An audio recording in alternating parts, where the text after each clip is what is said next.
Where are the boys? Hey! Boys. Come on up front. Wickstrom, Carlin, Carroll, Rockefeller, Atkins. All right.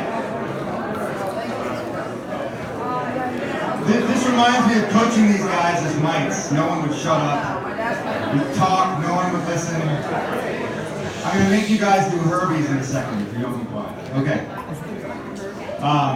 It is my great honor and privilege to be here today to present to the North Park graduating class of 2004, actually a very select group of that class, the Greg, Slager, and Sue Slager. I guess it's the Slager Trophy.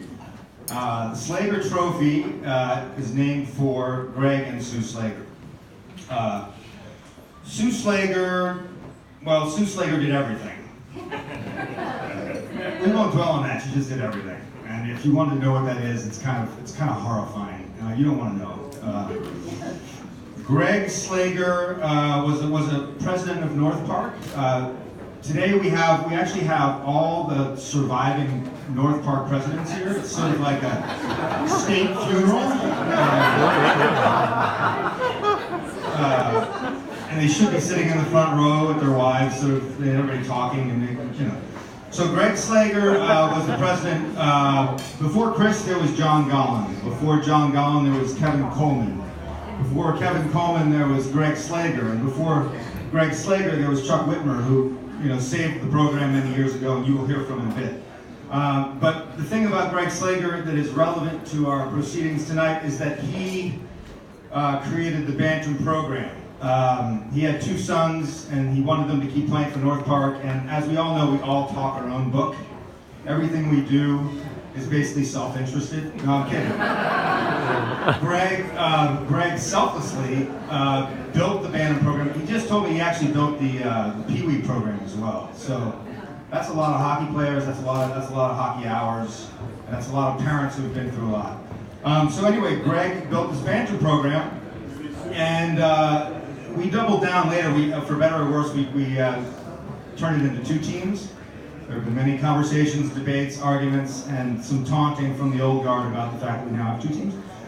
Anyway, so the whole thing about this trophy is that you have to play for North Park from mites all the way through, not two, but through Bantams. That's at least 8 years. In many cases, it could be 10. My son, who did not make it to the last year, who quit in the last year, he should be here standing with these guys. But he did 4 years of mites, too many. And one of the reasons I'm talking here is because I was one of the coaches and I was a manager, and I think it might have been a little suffocating. And so to all of you with younger children, back off. Anyway, it's rarer than you think that someone goes through all these years. A lot can happen. Number one, kids get hurt. They get interested in other things. They move. They even think that they can go find greener pastures, and as we've found over the years, those pastures are often not greener. And one of the things about these 5 kids, and even their parents, is that they realized or recognized under whatever duress or argument that this was the place to stay. The pasture was green here, and that's pretty cool. Yeah, it's hard to do. So this is the 2004 class, which I was involved with. I love these guys. I've known them since they were 5, 6, 7, 8 years old. Now they're these strapping lads, these werewolves. But see, here's the thing about the 2004s. I've been hearing, I have not been involved this year. I've heard a lot about the 2007s. Yeah, baby! Yeah. I have sources, I read the blogs, I look at the scouting reports. New York Times front page? Yeah, I hear a lot about it. Sports Illustrated? But here's the other thing I have, I'm a man of information, data, and I have also sources in the data community, These sources who I will not reveal, Henry Atkins, Mike Carroll, have forwarded me reams of data that I will not repeat here tonight. But I will say, as a journalist, you can trust me as I interpret the data. As I interpret the data, this is not fake news. You're welcome in the appendix to read the data. That this group of guys still are the representatives of the most successful team in North Park history.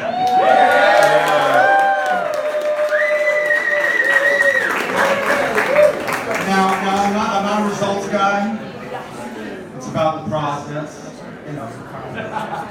But throughout the process, they did put up some good results. I'm again not going to quote them, but they won a shitload of games as squirts. There was 1 year where I think you lost 5 games. How many did you win? More than 30.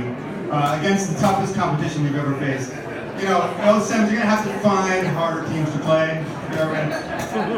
Anyway. Silence. So anyway, let me talk briefly about these 5 guys.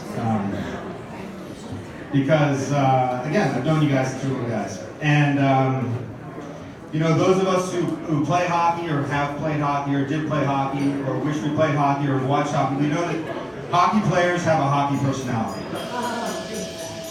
Right? There's a hockey personality and there's a real personality.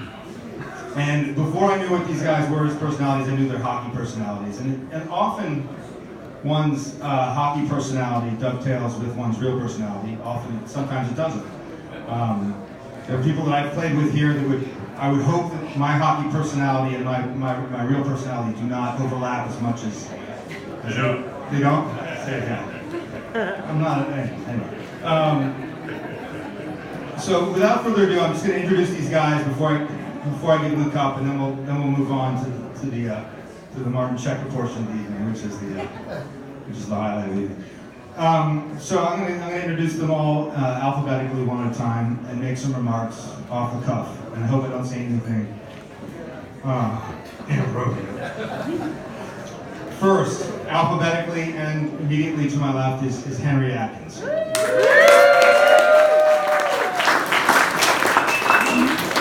Henry Atkins was never the biggest player on the ice. I remember, basically, you know,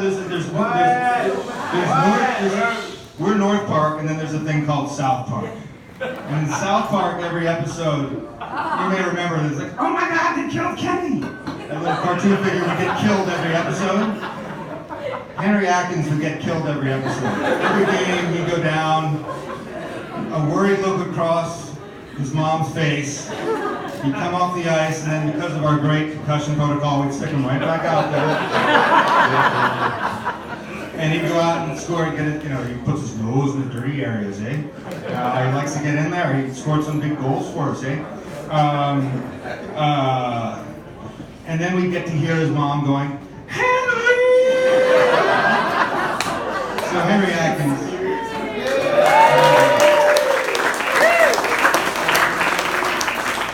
I wasn't going alphabetically, but let's do it. So over here we got Felix Rockefeller. Felix is a beast, was a beast. He was a beast as like a mini mite. He was scoring goals. He likes the puck on his stick, eh? He likes to make plays, win face-offs. Tough kid. You know, the thing about Felix is that, I was not going to say this, but I'm going to say it anyway. We used to go to these rinks. We went to a lot of rinks, you know, blue-collar barns. And more often than not, I can't tell you how many times this happened. There'd be a parent there'd be like, Rockefeller? Really? Is this some kind of a joke? Are you taking us on? You know, North Park has this reputation, Manhattan team, you know, Fifth Avenue. And I said, no, it's not a joke, that's his name. Wow. But then this is what would happen. They'd watch him. They'd watch him play. And the kid worked harder, cared more, put more in there. I mean, he left it all on the ice. I don't know, when did you stop crying when things went wrong? This year? Not yet? Oh. Anyway, Felix Rockefeller, great player, goal scorer.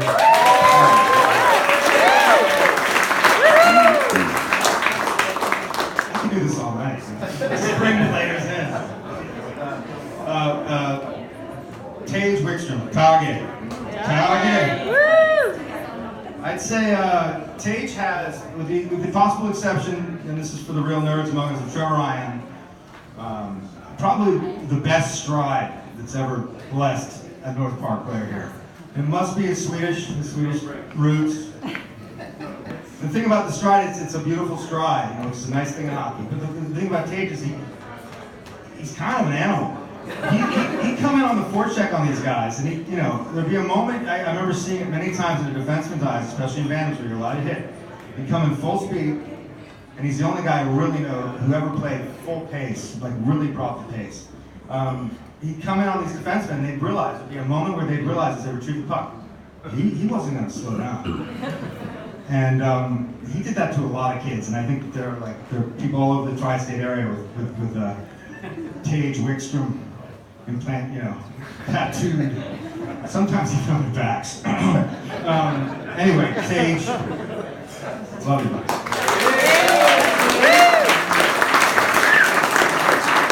Okay, I'm going to try to hurry this up. Brendan Carlin, got nothing to say about Brendan Carlin. Just kidding. Brendan Carlin, pound for pound, is perhaps the best hockey player this place has ever seen. Little guy, not little anymore, but fearless, courageous, smart, great teammate, a wise ass. I remember years ago when we were in sports, we had this great year, and we all thought we were so great. And, we had hockey cards made, and one of the things we were supposed to do is pick a spirit animal and a favorite movie. Your spirit animal, do you remember? Panda. But your movie was Dumb and Dumber. Anyway, Brendan is a great hockey player. Have him on my team any day. And I'm gonna miss you. I'm gonna miss all you. But I'm gonna miss. He's big on the chatter. He talks back. Fun to play against. Smiles. Whole thing. Brendan Carlin.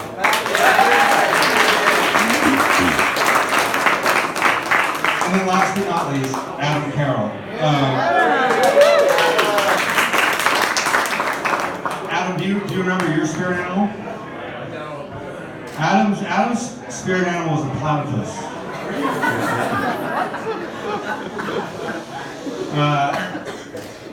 I don't know what that tells you about his hockey, but he's a mysterious guy. Adam has always been very quiet. Coach's dream, does everything in all three zones, eh? Hard worker, great passer. He played every position, I think. He even played equipment, everything. When he got hurt, went and won a Magic tournament. I think the thing with Adam Carroll is also, I think, the greatest penalty killer I've ever seen in youth sports, youth hockey. Many of those penalties he killed were when my son was in the box for a double minor, for cross-checking someone in the head. And so you saved the Palm Garden name from. But Adam, I wish you luck. I hope you keep playing. I hope all of you keep playing.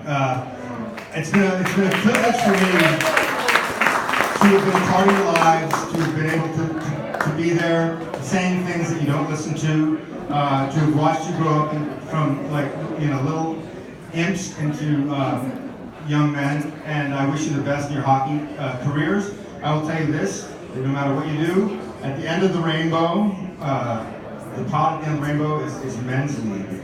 So no matter what happens,